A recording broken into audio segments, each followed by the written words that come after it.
Servus, vítaj v ďalšom videu. No a v tomto videu si povieme zase niečo v krátkosti, čo sa nám udialo v poslednej dobe v rámci trhu a taktiež si aj zhrnieme, čo sa nám dialo v rámci oktobra. Čiže za október moje portfólio dosiahlo, alebo teda skôr stratilo 2,60%, čo už mi vôbec nevadí, je to iba menšia korekcia. Stále sme v pekných zelených číslach na portfóliu za tento rok. No a ako môžeš vidieť, tak tunak sme mali už aj cez tých 5000 bez toho vkladu tohto mesačného a potom nám to postupne klesalo, čož mne teda vôbec nevadí, ako som spomínal. Momentálne pre portfólio najväčší value mám v CVS-ku, Humana a Nestle. Na Nestle tam som nám prikupoval aj dve akcie včera. Momentálne mám ešte $300 voľných, keby sa naskytne nejaká príležitosť na príkup ďalších akcií, tak určite budem samozrejme prikupovať. Najväčší profit momentálne mám v UMC-čku, Alibaba In, PayPal a Tencent. Vidíš, že už tu sa dostávame do pekných čísel. A najviac profitové percentuálne máme Palantir, ktorý som už aj odpredával na týchto úrovniach, nakoľko Palantir síce z dlhodobého hľadiska verím tomu, že ešte má potenciál rásť, ale už som samozrejme realizoval aj nejaký profit.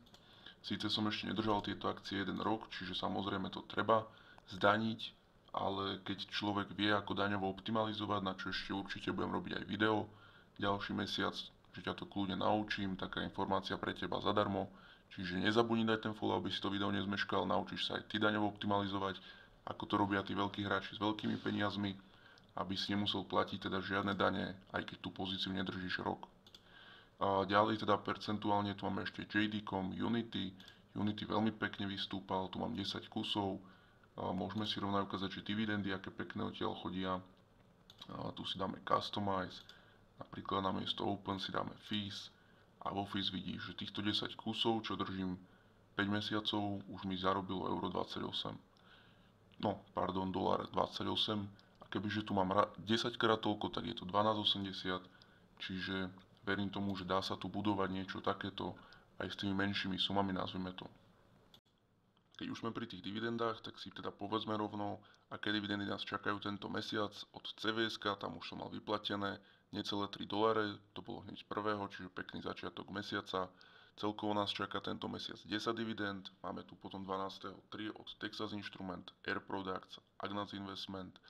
2 dní na to nás čaká od Horizonu, deň na to je to Realty Income. Potom tu máme ešte Prospect Capital 19.21. je Siri, potom máme ešte APA, no a ku koncu mesiaca máme od Starbucks a Petroleo Brasileiro. Presunieme sa teda na správy, čo sa nám udialo, čo nás ešte len čaká. Čo sa týka nezamestnanosti, tá v Amerike zostala bez zmeny. Čo sa týka prezidentských volieb, ktoré boli 5. novembra, ohlásený víťaz Donald Trump. Potom sme tu mali ešte zníženie úrokových sadzieb zo strany Fedu, aktuálne na 4,75%. Ďalej nás čaká ešte v útorok 12. november CPI, teda inflácia v rámci Nemecka. Deň na to máme CPI v rámci Ameriky.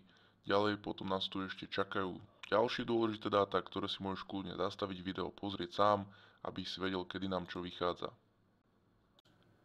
Keď sa pozrieme na americké indexy, tak aktuálne sú všetky na svojich historických maximách. Ako vidíš, technologický index Nasdaq nad úrovňou 21100.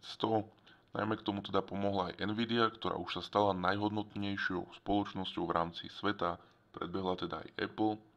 Ďalším indexom v rámci Ameriky, aj najznámejším S&P 500, aktuálne na úrovni takmer 6000. Dow Jones nám zatvoril nad úrovňou 44 000, čiže taktiež je na svojich historických maximách. Pre Anglicko index UK 100, ktorý sa nám hýbal dlhú dobu v tom istom rozmedzi, momentálne už tretí týždeň koriguje nadol. To isté platí aj pre Nemecko, tiež už korigujú za posledné obdobie smerom nadol od svojich historických maxím. Čo sa týka Európy, tak oni sú taktiež aktuálne necelých 6% od svojich historických maxím. Ale pozitívna správa pre milovníkov krypta. Bitcoin nám dosiahol nové historické maxima znova. Očakáva sa, teda niektorí analytici tvrdia, že môžeme očakávať veľký bullrun momentálne po týchto voľbách, nakoľko aj samotný Donald Trump je veľmi optimistický na kryptomeny. No a čo sa týka mňa osobne, ja na to nejaký špecifický názor nemám. Pravidelne investujem niečo málo do kryptomien, taktiež aj ťažím, z čoho ešte plánujem spraviť ako ďalšie video, koľko sa mi podarilo zarobiť z ťaženia krypta. Čiže ak to nechceš zmeškať, daj follow, no a počujeme sa na budúce. Čau.